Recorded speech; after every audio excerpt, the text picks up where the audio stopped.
Welcome to மஞ்சளா life ஸ்டைலுங்க. இன்றைக்கி சிக்கனை வச்சு ஒரு சாப் செய்ய போகிறேங்க. இது பழமை வாய்ந்ததுங்க. இது எங்கள் அம்மா பாட்டி இவங்கெல்லாம் ஆயெல்லாம் இந்தமாரி செய்வாங்க. சிக்கனை வச்சு சாப் செய்கிறதுங்க. அதுக்கு நான் ஒரு 150 கிராம் சிக்கன் எடுத்துருக்கேங்க.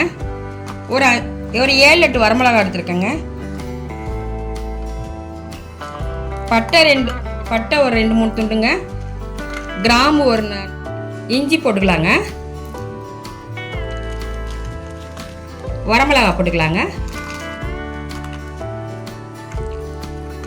பட்டை போட்டுக்கலாங்க. கிராம்பு சோம்பு போட்டுக்கலாங்க. பூண்டு போட்டுக்கலாங்க. இப்போ அரைச்சிருவாங்க. நல்லா நைஸாக அரைச்சி எடுத்துருவாங்க. பாருங்கள், இப்படி இந்தமாரி நல்லா நெகுன்னு அரைச்சிக்குங்க. இப்போ இதை நம்ம தாளிச்சு விட்டுக்குவோங்க. கருவேப்பிலை எண்ணெய் ஊற்றி கருவேப்பிலை போட்டு இப்போ நம்ம இதை மசாலா எடுத்து ஊற்றி நம்ம தாளிச்சு விட்ருவோங்க. இப்போ வானல் வச்சாச்சுங்க. இப்போ நம்ம தேவையான அளவு ஆயில் ஊற்றிக்கலாம். இது கொஞ்சம் உண்டுனா ஊற்றினா நல்லாயிருக்குங்க. இதுக்கு ஒரு 4-5 ஸ்பூன் ஊற்றிருக்கேங்க எண்ணெய் கறி. இப்போ நம்ம இதுக்கு கடுகுலாம் தேவையில்லை, வெங்காயம்லாம் தேவையில்லை. வெறும் கருவேப்பிலை மட்டும் போட்டு இந்த மசாலா போட்டு வணக்கி விட்டு சிக்கனை போட்டு வணக்கிவிட்டால் போதுங்க. எண்ணெய் காஞ்சிச்சு, கருவேப்பிலை போட்டுக்கலாங்க.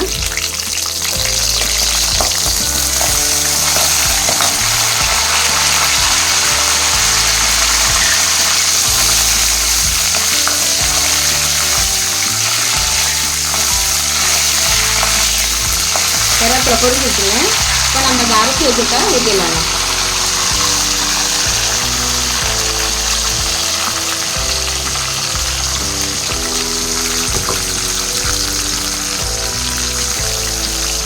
நல்லா எண்ணெயிலேயே வணக்கிடுவோங்க. கொஞ்சம் பச்சை வாசம் போட்டோம்.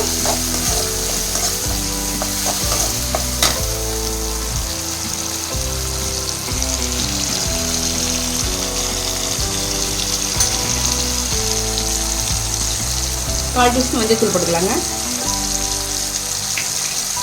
இதுக்கு தேவையான அளவு உப்பு போட்டுக்கலாங்க. தேவையான உப்பு பாருங்கள், நல்லா வணங்குது.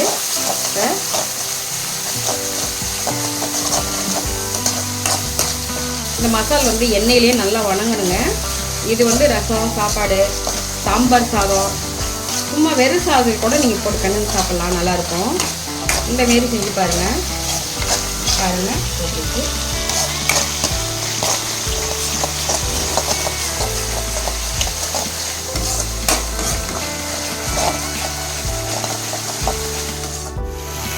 இப்போ இந்த சிக்கனை போட்டுடலாங்க.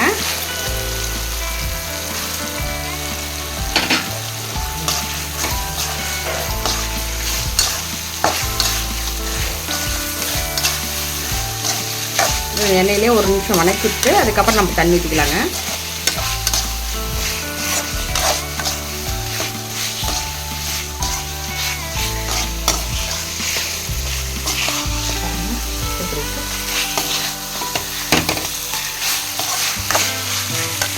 இப்போ இந்த ஜாரை கழுவி தண்ணி ஊற்றிக்கலாங்க.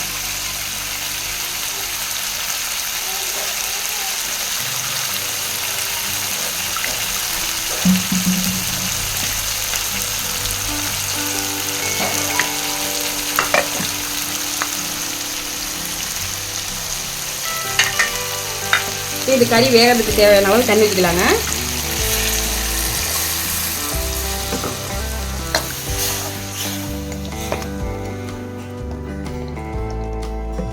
கொஞ்சம் ஊற்றிக்கலாங்க.